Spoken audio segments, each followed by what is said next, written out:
E, por outro lado, manifestantes se reuniram na Avenida Paulista em um ato contra o projeto da lei que prevê justamente a anistia aos condenados dos ataques dos três poderes em 8 de janeiro. Os detalhes na reportagem de Camila Ionis. O ato deste domingo reuniu grupos ligados à esquerda e também parlamentares, como os deputados federais Guilherme Boulos e Lindbergh Farias. Eles protestaram contra o PL da anistia aos envolvidos no 8 de janeiro.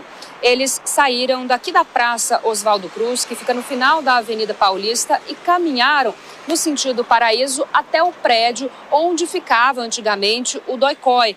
Nesse local aconteciam as torturas dos militantes que se posicionavam contra a ditadura militar. O deputado federal Guilherme Boulos, no seu discurso no carro de som, disse que o ato era simbólico, já que nesta segunda-feira marcam aí os 61 anos do golpe militar. E ele afirmou ainda que o bolsonarismo desvia de grandes temas para fugir da cadeia. Além dessa manifestação contra o PL da anistia, também foi bastante falado e discursado a respeito da isenção do imposto de renda para quem ganha até R$5 mil, e também foi pedido bastante ali o fim da escala 6x1. A organização do evento diz que cerca de 25 mil pessoas participaram desses atos. No entanto, o monitor de debate político digital da USP contabilizou cerca de 6.500 pessoas. A gente também pediu um posicionamento da Secretaria de Segurança Pública de São Paulo, mas eles afirmaram que não fazem a contagem de público.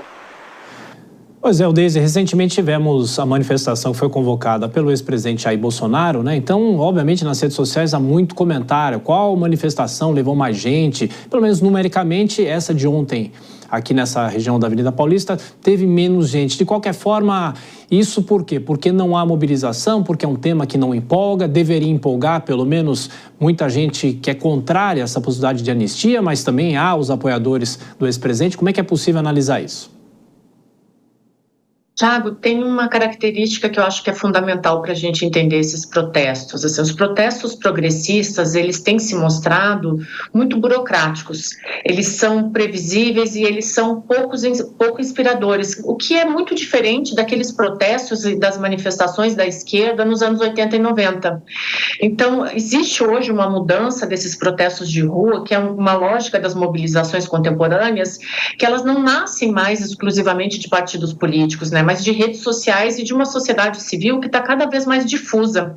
E esse campo progressista, principalmente esse campo da esquerda, ele ainda não entendeu isso. Então, ele continua fazendo aquelas manifestações lá dos anos 80, dos anos 90, que nasce dos partidos políticos, né?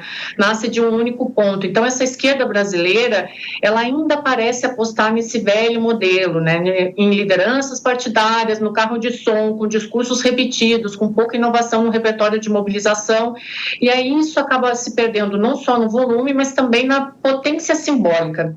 Então, a rua, ela continua sendo um termômetro político, vídeo que a gente consegue perceber com as manifestações da direita, mas o silêncio dela, nesse caso, ele tem soado como um alerta, principalmente para a esquerda, que não consegue mais essa capacidade de mobilização. É mais ou menos a mesma crítica que a gente faz em relação ao presidente Lula III, né? Um Lula que ainda tem muitos apelos e muitos discursos ligados àquele Lula I e Lula II lá dos anos 90. É mais ou menos o que acontece com as manifestações, ainda muito burocráticas e muito partidárias. E é um quadro mais complexo, talvez, Kobayashi, que você imagina que há uma polarização, deveríamos ter mais gente dos dois lados, ou não necessariamente?